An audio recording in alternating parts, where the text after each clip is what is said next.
Hello, everybody. I am a practicing therapist. I am a doctoral student of psychology, and my predominant specialization is attachment issues and personality disorders.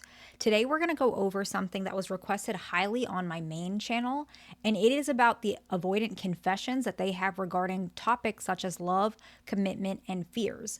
Now, I'm going to mention why I'm putting this on my second channel, and the reason is because it is a little triggering. Okay, so since it's a little triggering, I decided to put it on my second channel instead of my primary channel to kind of allow only individuals who are particularly looking for this to find it. It's not going to just show up on your page because my primary channel has more people following.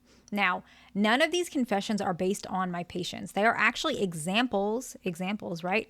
Based on people in my personal life, including myself, that I have said. Why did I choose to do it this way?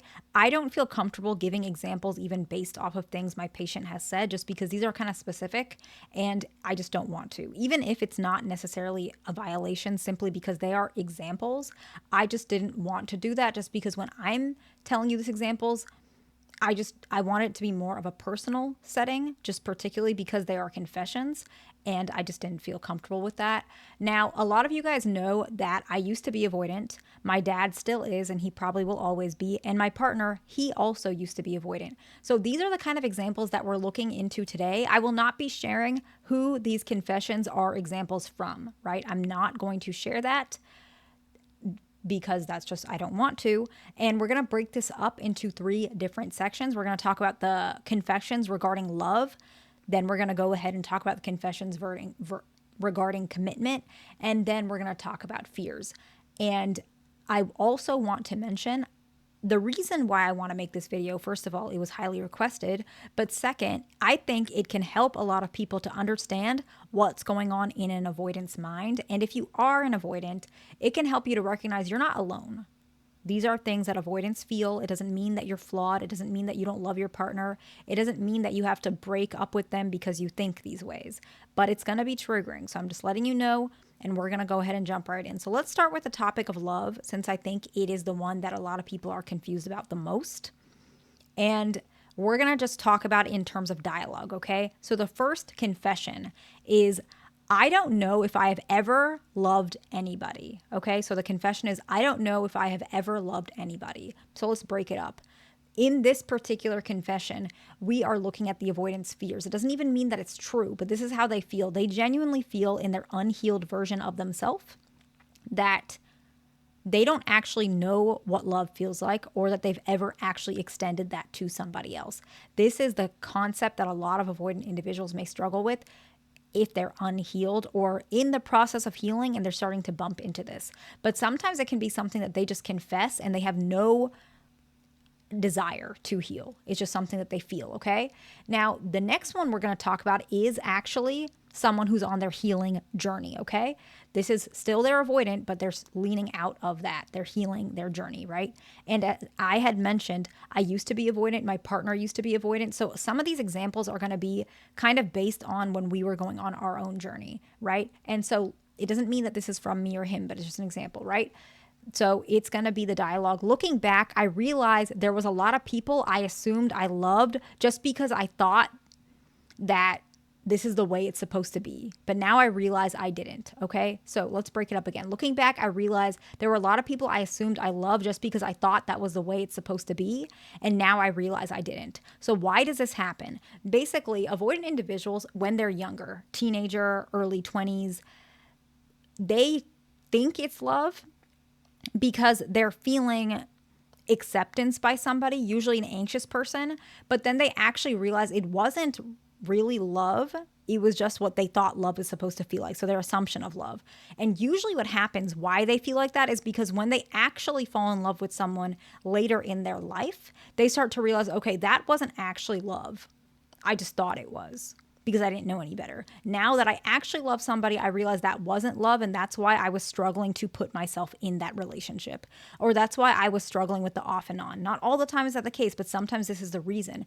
And avoidants are not the only person who feels like this. Every person has a moment where they think it's love and it's actually not love, okay? So I'm not saying this is solely an avoidant issue, okay? But it just, avoidants don't realize what's really going on until much more later, okay? The next one is actually when the avoidant is really leaning into healing themselves, and it's really to the point where they're letting go of that attachment issue, okay? So I actually realize companionship is a nice thing. I think it's better for me now that I have it, right? I actually realize companionship is a nice thing. I think it's actually better for me now that I have it. They're looking back and recognizing, okay, I never really wanted companionship, but now that I have it, it's actually really nice. I really like companionship. Maybe I can start accepting this more. Maybe I can commit to this person. Maybe I can really do this, right? That is a confession that avoidants have when they love somebody, okay? The next one is more common when they're healing or when they're older, even if they're not necessarily wanting to heal. This is truly what a lot of avoidants feel, regardless of where they are in this journey. And it doesn't have to be a bad thing. The next confession is, I think love is more of a choice than a feeling. I think love is more of a choice than a feeling. And a lot of avoidants feel like this. Actually, a lot of people feel like this, but more particular with avoidance, especially if they start realizing that love is something they can control. Because you also might hear it on another version where avoidant individual will say something like, and maybe y'all have felt this way or you've heard it from your partner, I probably could love you, but I don't want to. I'm not sure if you've ever heard that. I know that I can relate to that. It's something that avoidants sometimes say or feel because they feel like love is a choice. And so I should choose to love you, not feel to love you, right? And sometimes that creates a barrier because I feel like love is both, but you can just pick which side of the coin, right? But accepting both is the best option for most people, okay? The next confession is, it is almost impossible for me to love somebody who is critical. And this is true, right? A lot of avoidant individuals, this is something that y'all just have to accept and live with. It is almost impossible for me to love somebody who is critical. It's hard for them to love somebody who's critical, right? The next one. I think when I was younger, I thought it was love because the other person was so passionate. Looking back, I don't think that passion gave me enough time to develop my own feelings, right? So I think a lot of people understand that this is something that happens. The avoidant individual, they feel like it's love or they're going along with it. And then they start realizing maybe I don't really love them or I haven't had enough time to know how I feel, but I'm just feeling their passion. And I'm not really feeling it, but I'm just going along with it. As I mentioned, this video is very triggering. I don't want to confuse anybody because a lot of these things are just emotions. They're just triggers. They're not reality. They're just confessions for how avoidance may feel at some certain time. And that's why I don't want you guys, I know a lot of anxious folks or even fearful avoidance may take a lot of these things and pick it apart and think this means everything and that this means the relationship is doomed. That's not true. These are literal triggers, right? Just like anxious folks may have a trigger or a moment, well, I could, be with somebody better. Maybe I should just leave him because he doesn't care about me. That doesn't mean that you're not happy. You don't love them. It's a moment. It's a feeling, right? Maybe my partner's cheating on me, but you might not actually believe that necessarily, but you're being triggered. The same thing with these. A lot of these are just triggers. So don't take it like completely face value, okay? A lot of avoidants don't recognize their own feelings, and so they act as these things are actual emotions instead of triggers. But a lot of these are just triggers. Some of them are valid, but they're still coming from wounds, right? The next one is, I think I realized you were the right person because you don't let small things get to you, and you meet me where I am at instead of push me in a direction I'm not ready for, right? This is obviously when an avoidant is actually falling in love and they're healing, right? I think I realized you were the right person because you don't let small things get to you. And you meet me where I'm at instead of push me in the direction I'm not ready for. This is very genuine. This is very important to any individual who wants to love somebody, both if you're an avoidant or not. This is just something that avoidants feel very often, okay? This is usually the person that they want to commit to. It takes a really long time, as you can see. That's why the evaluation process is so much longer for avoidant individuals regarding evaluating relationships, because they have to realize you're the right person by really making sure, are you going to let me be myself? The next one is when an avoidant, this is based on like if an avoidant is a lot older, they've never committed, they don't want to change, and they might say something like, I have regrets for not finding the right person to love, but I know it's just not something I can give. right? So you can hear that denial at the end. I have regrets for not finding the right person to love, but I know it's not something I can give, right? Another version of this you might hear if it's a confession, I would be open to loving somebody as long as they were the right person, as long as they treated me right. So this is still something they feel, but avoidants have a very specific feeling that they want, a very specific type of relationship, a very specific person. And if no one matches that, they are fine being by themselves. And so that's something similar, okay? As I mentioned, I know it's triggering, and y'all, if it's triggering, just click off. I get that, okay? The next one is, I knew you were the one when you said you would drop me off and pick me up from the hospital when I called you last minute. I will never forget that. Why is this a confession of love? Avoidant individuals, they feel their love in a very different form than other folks. I realize this. A lot of folks feel love because they feel special, right? They feel like they're the only person. Avoidant individuals, it's more like when they notice that you sacrifice, that you adjust, that you care in a way that's very tangible, right? I knew you're the one when you said you would drop me off and pick me up from the hospital when I called you last minute. I will never forget that, right? This is how avoidants look at love, okay? The next section, let's talk about commitment, okay?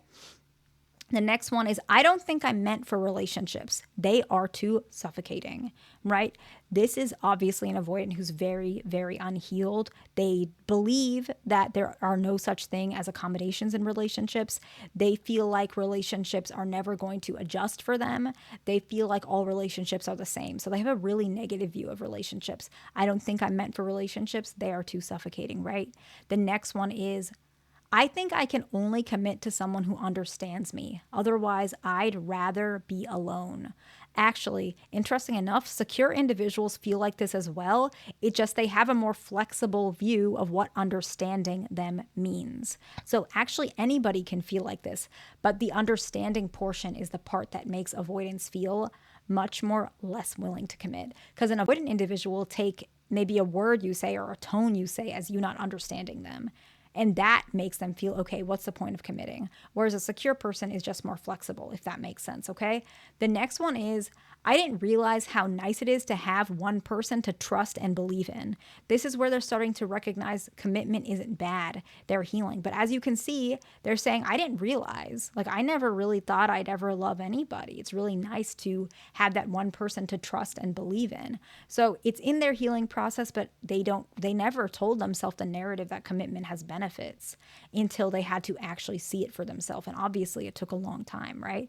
The next one is really, really common for both healed, those who are healing, those who are in the middle of their process. Most avoidants may say this, even if they don't necessarily ever commit, they will say this, and it's that I don't mind commitment as long as I get my space, right? That's their belief. Whether it's true or not is not necessarily something for me to say because every person is different. But the dialogue is, I don't mind commitment as long as I get my space, okay? The next one is more common with older avoidants, right? Even if I get lonely at times, I know I'm not meant to compromise, and compromising is not worth it, right? So they recognize, okay, I might get lonely sometimes, but I know I have to compromise in order to have somebody in my life, and I don't want to. Very simple, right? The next one is, I just can't stay in one place. I always need to be in charge, otherwise I get suffocated, right? So this is an avoidant individual who's starting to battle with, you know what? I don't want to change, right? Maybe they entertained it a little bit, but they're thinking, no, I don't want to change. I don't want to stay in one place. I need to be in charge. I know I'm going to get suffocated, right? And you might see this happen sometimes. Now, this doesn't mean they can ever get healed. Remember, these are just triggers. They're just confessions, right? Don't take it for exactly as it is, okay? The next one is, it can be actually really annoying being pressured into something I'm not ready for, right? It can be really annoying to be pressured into something I'm not ready for. And so often this is coming up with commitment. I don't want to commit right now. It's very annoying. Maybe I don't want to do this at all if you're going to pressure me, right? That's the mindset. The next one is, I probably wouldn't have left my ex if she heard me out, but I left because she never changed, right? So this is really, really common. This is very common. To be completely honest, this one is so common that this is more common with like older avoidance. And this is something, I'm just going to be completely transparent with you. This is something my dad has like directly told me. The reason that, part of the reason he left that relationship is because he felt like she never adjusted for him. She was always very expecting, very demanding. That's how he put it. That's not for me to say. And he always tells me maybe he wouldn't have left. I don't know if that's true or not, right? It was a long time ago. He's been single for over 20 years. But he always told me like maybe he would have stayed in that marriage, that relationship, if she adjusted. And that was his perspective. And I know I said I'm not going to tell you who says what, but this one I felt like would be more helpful simply because he's genuinely repeated this so many times that I think there is some validity to it, even though he doesn't want to accept it. And he's very, very, very dismissive avoidant. And for him to still say there was some hope, I think some people might find that interesting. So I wanted to share that with you, okay? The next one is about the topic of fear, okay? The next one we're going to talk about where it may attach to love or commitment, but it's more specific about fear, okay? So the first dialogue is, I don't fear commitment, I just don't want it, right? I don't fear commitment, I just don't want it. Really, really common, okay? The next one is, I think I did fear commitment, but I didn't realize it back then. So this is probably someone who's healing or healed and is looking back and starting to realize, oh, okay, maybe it was fear. It didn't feel like fear, but I guess it was because now I realize it's not that bad. It's not that scary, right? The next one is commitment isn't scary. It has nothing to do with that. I just know I don't have what it takes and I can't control my anger, right? So a lot of avoidant individuals, you can start seeing, they believe that commitment is something they have to give up themselves about. They have to give up, and that can be really stressful for them, okay? The next one is, I guess you could say I'm afraid of commitment, but honestly, it doesn't feel like it. Again, really, really common, okay? The next one, I think I used to be afraid of commitment, but I think in actuality, I was just uncomfortable knowing I would have to give up things I didn't want to give up, right? And this is pretty much the foundation of why avoidant individuals truly feel fear of commitment, to be honest. The next one is, I don't fear relationships, but I guess I fear the person's reaction to my indifference toward them. It's not really fear. I just don't want to be yelled at by somebody who doesn't even care to understand me, right? Now, again, these are just thoughts. They're just fleeting thoughts. It doesn't have to be reality. Everybody has thoughts that they don't necessarily mean. Maybe they mean, maybe they do mean it. Maybe there's some validity to it, or maybe there's not much validity at all. So please take everything in this video with a grain of salt, but it was requested. I hope this was helpful to someone. Please like, subscribe. I'll see you in the next one.